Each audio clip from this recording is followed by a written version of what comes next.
Tonight, the state of Texas one step closer to withholding state dollars from its so-called sanctuary cities. After a bill cleared the state Senate, it now heads to the House. More than 1.8 million illegal immigrants live in the Lone Star State. That's second only to the winner is the state of California. Joining me now, Congressman Babin of Texas. Congressman, great to have you with us. Let's start with first of all, the sanctuary cities. This president, as you know, wants it stopped. Governor Greg Abbott wants it stopped in the state of Texas. Are we going to see it finally get done?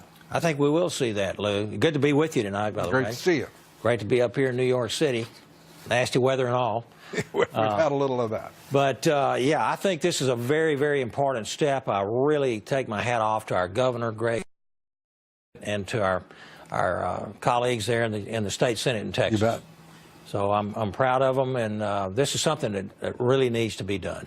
Yet Houston and Dallas both started talking about my home is your home if you're illegal, the undocumented, as they prefer.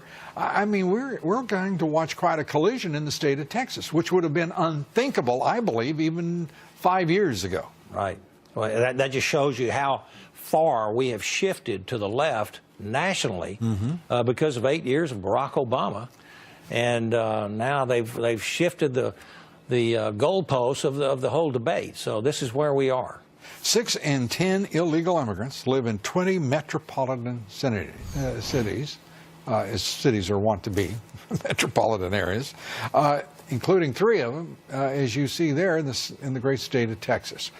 That is the bulk of the problem right now, and the number of counties and cities and states wanting to be sanctuaries in direct violation of federal law, it seems inconceivable, except that perhaps after 8 years of Barack Obama, they think they can get away with it, and 8 years before that of another Texan, George W. Bush, that they can get away. That's 16 years in which immigration law and national security hasn't been enforced at the border.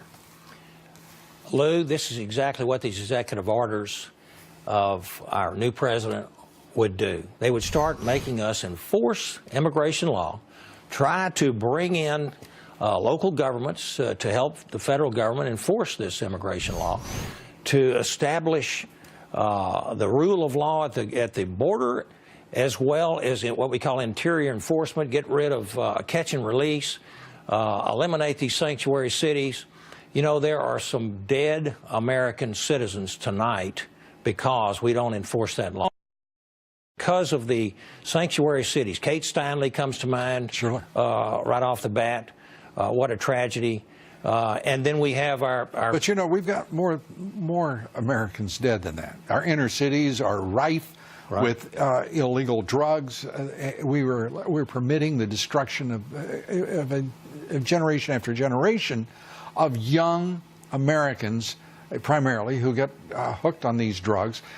We hear a lot of lip service about the war on drugs. We hear, you know, so-called professionals scoff at the very idea that you could actually interdict drugs and stop their crossing the Texas, Arizona borders, California borders.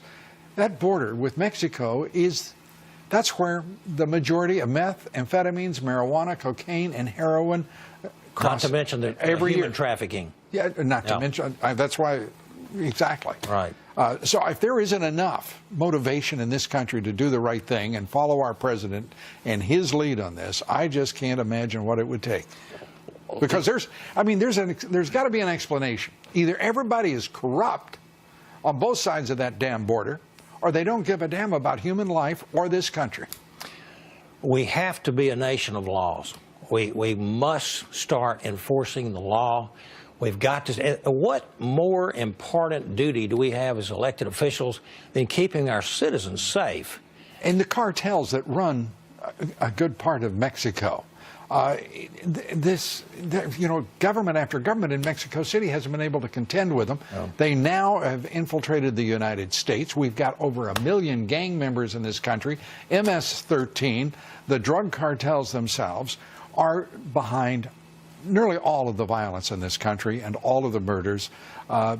Drug violence is just overwhelming the country. And the President Trump became the first president to sign an executive order to create a task force to fight the drug cartels in this country. I support this president 100% on what he's doing. And I think we as Republicans and we as Americans need to rally around this president. We've seen, quite frankly, a rogue Ninth Circuit court that overrules him, and now we must go on further. It's going to be a further delay, and I fear that America is going to be much less safe because of this. Because of these programs. We can just hope that no one gets killed in this as a result of what the Ninth Circuit Court has done in clear violation of the correct interpretation of the Constitution. And congratulations to you, as you I know are patiently pushing your legislation through to control refugee and vetting in this country.